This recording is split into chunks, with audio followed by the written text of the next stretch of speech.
Morning. Today I am doing for my case study for this week is Frida. Oh, I don't know if I'm going to pronounce this right. Kahlo. Anyway, Frida from Mexico, from Coyoacán, Mexico, who was the artist. And we have quite the story to tell. So what I'm going to do is I'm going to switch right on over to sharing my screen so you can see the cards, because I went into meditation this morning before this reading began, and I asked Frida to please help me to understand how she would like for me to present her story.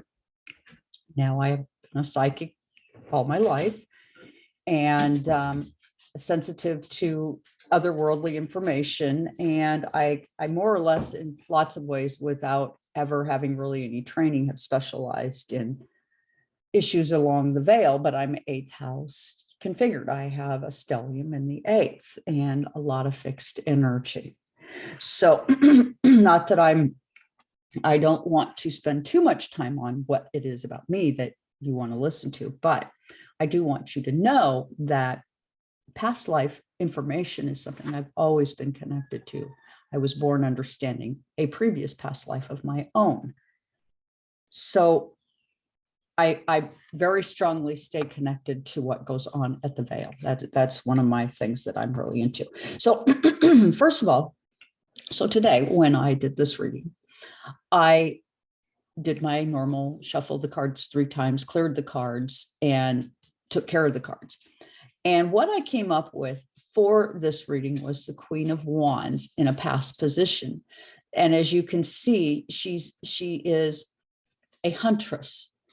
And this would be kind of Leonian. And in fact, she was very Leonian in her own way, as she was Leo rising.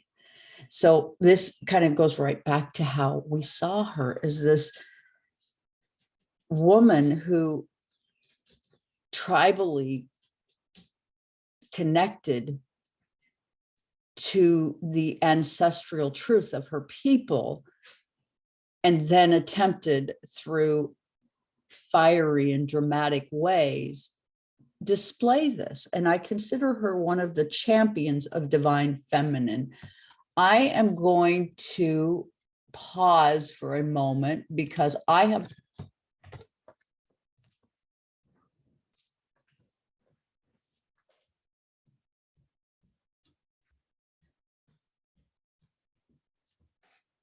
podcasting, put the dogs out, they have to pee, and they are making wreck. Sometimes I don't know if I can walk behind you or not. Oh, you can walk behind me. That's why I didn't come out there. Go ahead, I'm paused right now. Okay. Ashley is, because this is just too much interference.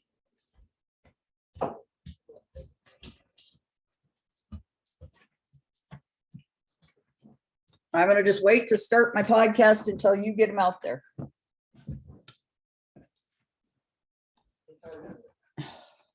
6:34. They were Up early today. But they must need to go to the bathroom because Ashley is even going, oh, I gotta go, Mom, let me out.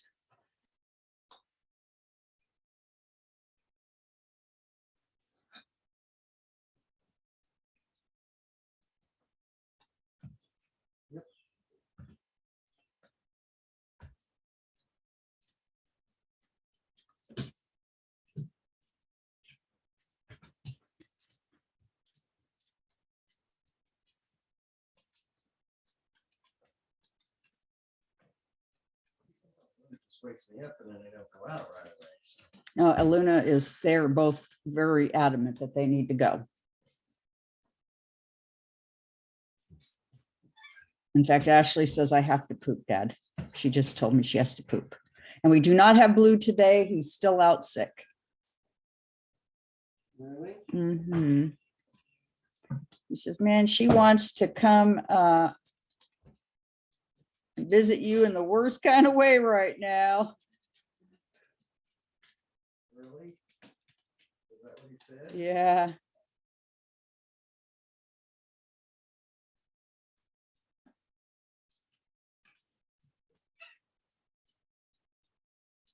funny now, people get COVID, you go, Yeah. We were scared shitless before. Yes, you're not even showing up on here. What? You're not even showing up on Well, here. I showed up on when your doctor was. Well, yeah, of course you did. That would be the time you would show up. That's when it would happen, Mike. That's typical.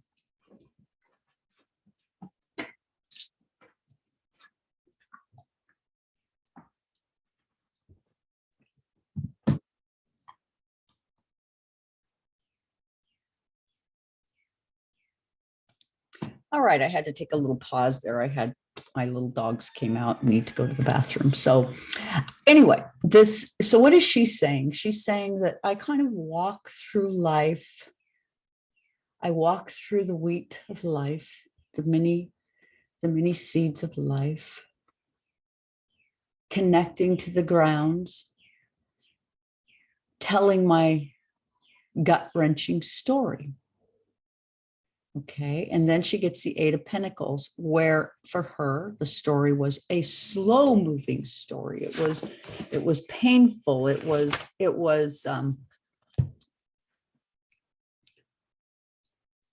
left her needing to develop. And as you can see, we have dams built up and pentacles on the top. So she would build up around herself what she had available to her through art, which created income for her.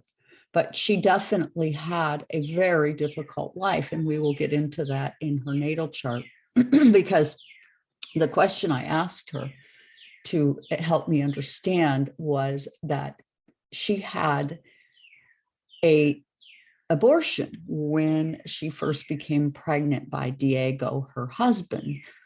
And I'm not sure if it was pre her marriage or just after. I just don't know. I tried to understand the details.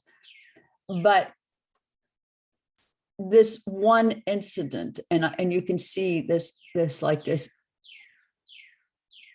stick with an eye on it that is an arrow, and then there's another stick with an arrow pointing towards it.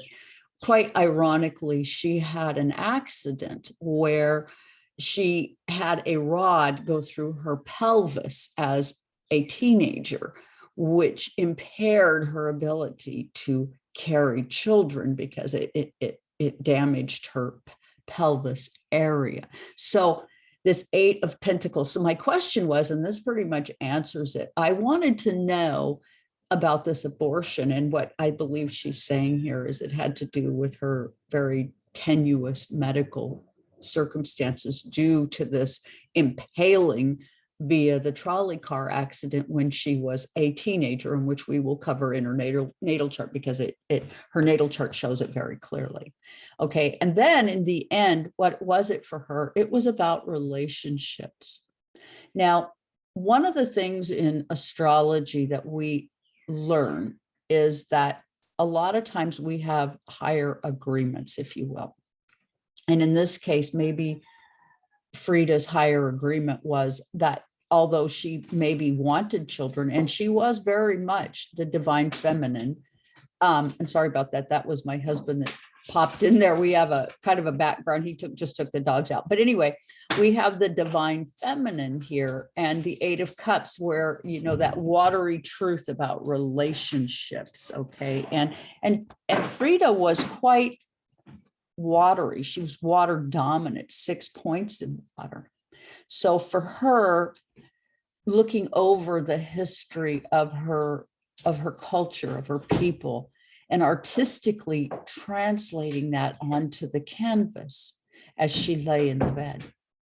A very interesting reality. And I love Frida. I love her. I just love her ability to translate artistically something of the divine feminine. So let's go ahead and stop share. And then we're going to go back in and we're going to share screen again. And we're going to get to the chart. Let's see, I want this here, I do believe, share. Yes, indeed.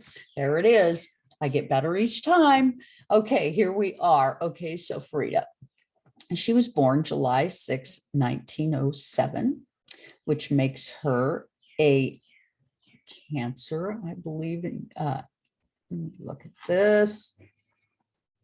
Yes, she's Cancer. And I'm sorry, the chart is just messy looking as all get out, but I've done several things here, taken lots of notes.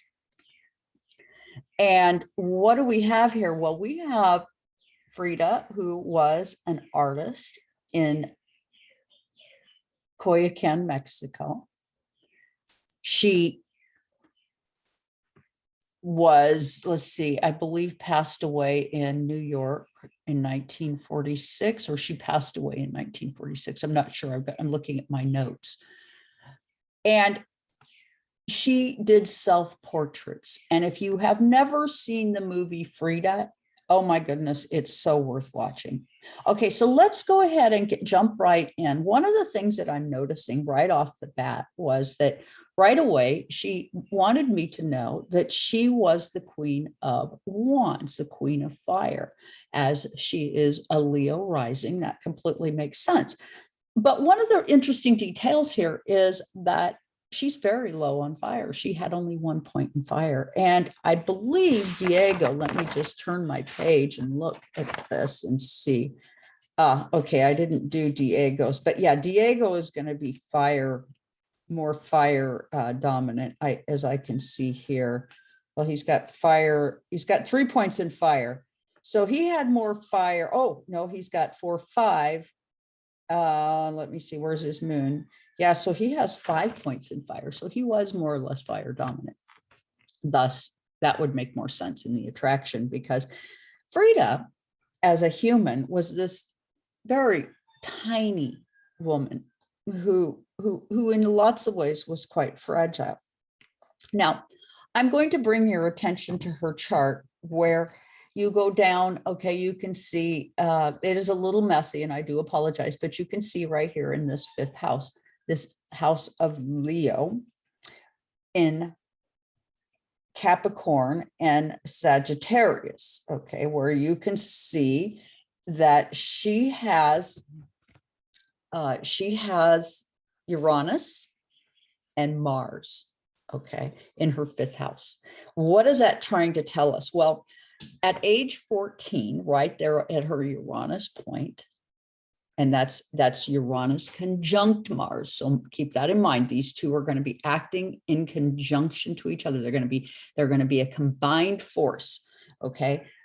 She is out on the streets doing what young women do, probably going to school, or who knows, meeting friends on the street corner, whatever, was impaled through her pelvis, Mars, with an iron bar in Capricorn, her bones, okay, that affected her structure in the 5th house, a dramatic event when she was 14. And you can see that right on her Uranus point. That is just roughly that at that age and point. And this is considered the Huber age point, or it could be Glenn Perry, my professor, has also done some work around age developmental method understanding. And at this point, she's in her teenage years, as I said, and you can see 10 degrees, 37 minutes. That's a double 10, which means that something happened to her that was a completion process that led her to have to remake herself in a way. And Mars saying the 4 corners of her life and her family life altered forever, for which she was never able to have children. And what my question really was, and I'm just going to be completely honest with you, is that I was having trouble with, did she provide herself a self-inflicted abortion on the first round, or was it a medical abortion? And now that I've seen the cards, it was a medical abortion due to her pelvis being rammed by the metal rod from the trolley at this age point. And it might be more like 15, because this is like kind of a year off. And so what you do, each house is a year longer. So 5 would be a 6-year span that we would be looking at developmental issues within. And so it looks like around age 15 that she experienced this really terrible event. Okay. And then you go on up into Pisces in the let's see. No, that is going to be fire. Okay, so you have Saturn in the 8th house, where what were her limitations? They were physical in nature and crisis based. And that's going to refer back down to where she had this horrible accident. It's a square to the 5th house in the 8th house. And so, and then it's going to be sextile to itself. So Saturn is saying a whole lot here, is saying, yeah, you have, as an identity, you have a lot of limitations. And then again, it's also quincunx, her 1st house, which is in Virgo, which is medical, which is where, if you're doing a medical chart, that is one of the things you're going to look for, is quincunxes, because it is energy that has nothing in common. And she would do these art pieces. And for those of you who are familiar with her work, that would demonstrate her pain. And in her culture, pain and suffering was equal to sainthood. And in a lot of ways, she was viewed in a saintly way by her people, and is so today. And there's good reason for it. She really represented in her artwork this sense of divine feminine, where you can see her reaching into her soul, reaching towards that child energy within herself. And as the woman holding her hand, providing her comfort, go look at her artwork. It is tremendous. And it so very speaks to a moving, loving, feminine energy, where she understood that she needed to be the woman who helped the little girl recover from the many, many insults she had suffered as being human. So the baby artful work, okay, and I'm going to just go back and I'm going to just go to my notes. Her baby artwork, representing going back into the womb. Her restricted body becomes liberated through deep expression of her pain on the canvas. In spring of 1953, she lost her leg. And we can go, let's see, 53, that is going to be right up around, let's see, around her moon point, that she lost her leg, moon in Taurus, which is a fixed house, again, medical, that you're going to see some. And you see her saying July 13th, 1954, when she passed, how far will I fly? She gets a 7. She gets to leave that day. A 4, the 4 corners of life, and a 21. It was a fated day for her. She had a pulmonary embolism. Her entire life, a series of medical events, her learning through pain. She would play and guide us with her paintbrush, and mother to herself. She was the self-portrait of what it is to be the mother, to travel between here and the veil, and to show us what it takes in the waters of life to gather up the strength to carry on in the face of deep adversity. Her moon was in Taurus in the 9th house. She traveled to New York, which I can see right now why, when she was in New York, she hated it so bad, because for her, she was very much into her home and never really adjusted. So Diego had been commissioned in New York for paintings, and they ended up in New York for that. And she was miserable. And eventually Diego, because of depression, took her back to Mexico. They had a very tumultuous relationship, particularly around their sex life, because Diego was more or less a soul who, let me just go and refer to his chart as I say this, his moon in Taurus also, but in the 5th house, where he very much enjoyed the company of many women.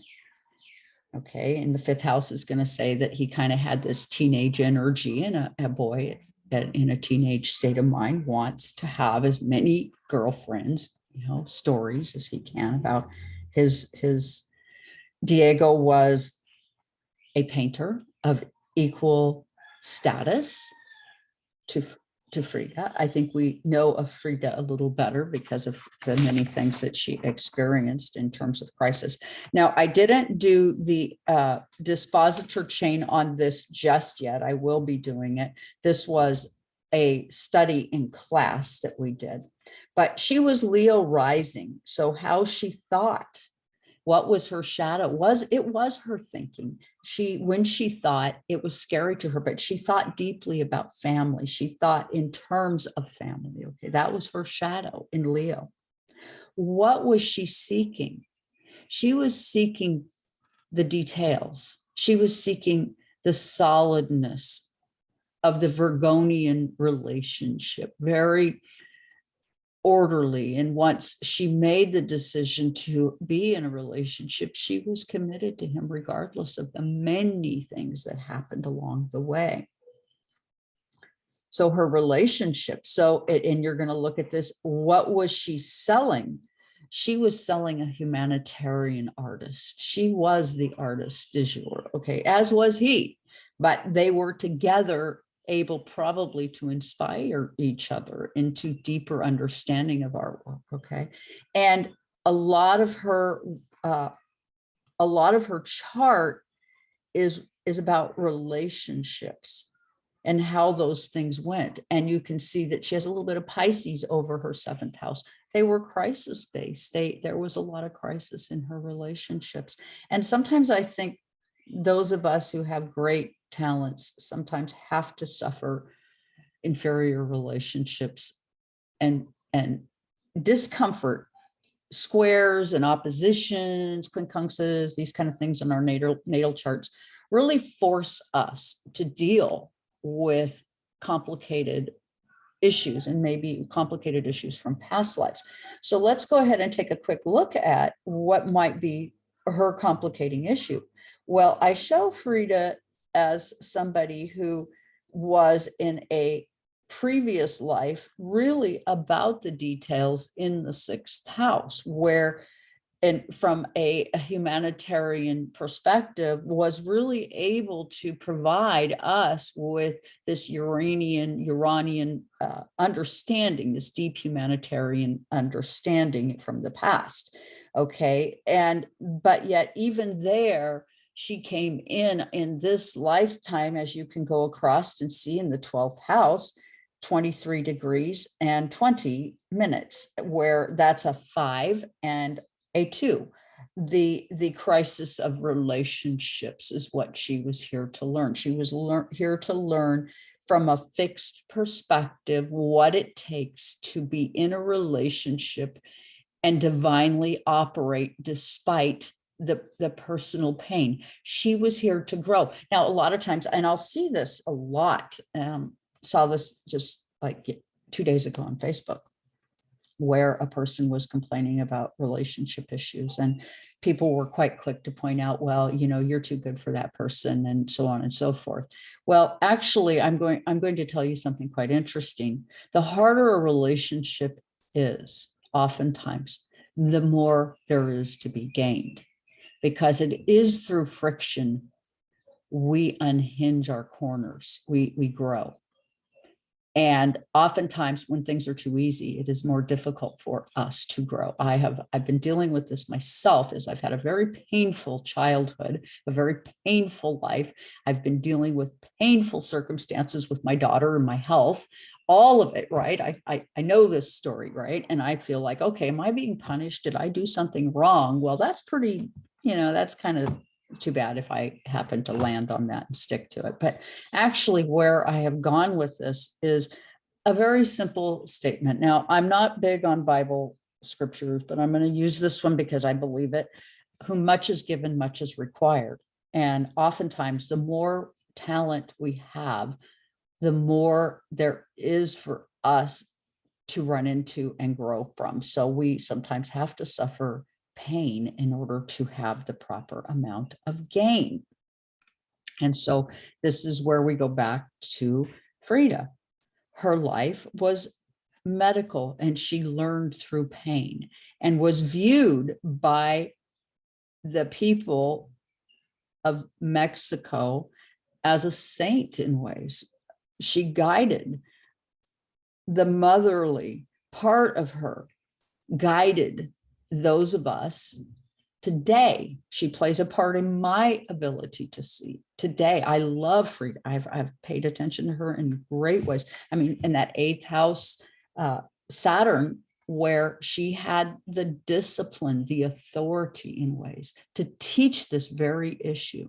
Painful, very painful. She had to not only teach it, but she had to live it. But it was through living it that we learned. And she taught and agreed to this life. So I would suggest that she came to this life understanding, and she has her 11th house in information in a way, right? Touching upon her 11th house, that is, where she was about providing us this information. What kind of information was she providing us? Well, if you notice also in the 11th house, Cancer, for the family, the history, the well-being, okay? Her sun in Cancer, she was all about 4 would be it was 13 degrees, 23 minutes, and that would be a 4, the 4 corners of family and the divine, what it takes to connect within the groups. So this was really her specialty. And she creatively, if you look at where her Neptune is, it's a 12 degree, 24 minutes. That is going to be creatively sharing with us 3, a process, teamwork, 24, which adds back to a 6, the realities of crisis within the family through touching of her paintbrush to canvas. A beautiful soul. What did she consider beautiful? She provided us information upon the canvas in the 10th house, her career. Pluto in Gemini, telling us a story. Her language was paint. Her language was art. It was her career. And she had 23 degrees, 45 minutes, the divine and humanitarian truth is what she was here to tell us. Again, Venus, about the family and relationships and the many, many things that happen within that type of energy. Her Leo rising in Cancer, how she thought. She was dramatic. She saw things from dramatic ways. Her presentation of her artwork, dramatic. 6, again, telling the stories about families and relationships. And when you're onto an aspect of a chart, one thing that's extremely interesting is it'll keep saying the same thing over and over in just different ways. And so we as readers are going to look for those repeated scenarios within the chart, because then we know we're on to the story. Now, mind you, we are not mind readers, and we are not all knowing, and we can't look at your chart and know your story without interviewing you. Now, I was unable, obviously, to interview Frida because she's long since passed. How did I go about gathering this information? Well, let me tell you what I did was a couple of different things. I watched the movie Frida, which helped me to better understand. It was a documentary, the details of her life. So I did that the best way I could. We read this chart in class, so I have additional understanding. She was a crafter, as am I. And I do believe that additionally helps me to tell her story. I feel somewhat connected to her. And I can tell you, I don't really do readings where I ask the person directly to help me with the cards, but today I did. She painted her dreams. She painted herself. She painted water and rebirth. She was a Cancer sun, and she painted herself. She painted what she saw with Saturn in the 8th, her restricted self, laying in her bed, oftentimes in a great deal of pain, unable to really be mobile. And again, down in the house, the 5th house, where she had this injury, Capricorn is going to be bones, pelvis, where she had her body injured. Okay, so everything is right here. And then you go up and you can see where she married Diego and then divorced in the 8th house, and then still never really ended their relationship. They ended up remarrying later on when something occurred where Diego was now in New York and something happened to Frida, and he comes back to Mexico and they remarry, and he provides a way forward for her. Again, she was low on fire and air, so her attraction to Diego has everything to do with how he was configured, which he had a good deal of fire. And then he also, let me just go and look where else he had more fixed energy. She had 4 fixed. She had 5 masculine and 5 feminine. Let's see, what does Diego have? He's got, this is feminine, 1, 2, 3, 4, 5, 6. Let's see, positive, negative. Oh, that's negative. That's negative. It's positive, negative, positive, negative, positive. Okay, so 3, 6. He's got 6 planets in feminine planets and 4 masculine. So he was Capricorn rising. So with Sag in his Sagittarius in his 12th house, where his shadow was what was beautiful, how he saw himself as a human, and how he thought. So for her, and you see this Capricorn ascendant, you realize that what was the attraction was probably his strength in her bones in a way. And then, I realize that's rather esoteric the way I'm saying it, but they also both shared their moons in Taurus, which is interesting. My husband and I share Taurus moons, and his is Capricorn in the 2nd house, and mine is in the 4th house. So, but his is in the house of Taurus. So his is Capricorn moons, mine's Taurus moon, his is in the house of Taurus. So a lot of times when you're married, you'll have these really interesting, and it's called synastry, where we kind of can go back and forth. And that's why we're doing these charts right now in class, is we're kind of relating the stories back and forth and how it aligns in our charts when we have these significant relationships. And oftentimes the more difficult relationships suggest more ability to have transformative growth. Now, she had 2 miscarriages after she had this abortion.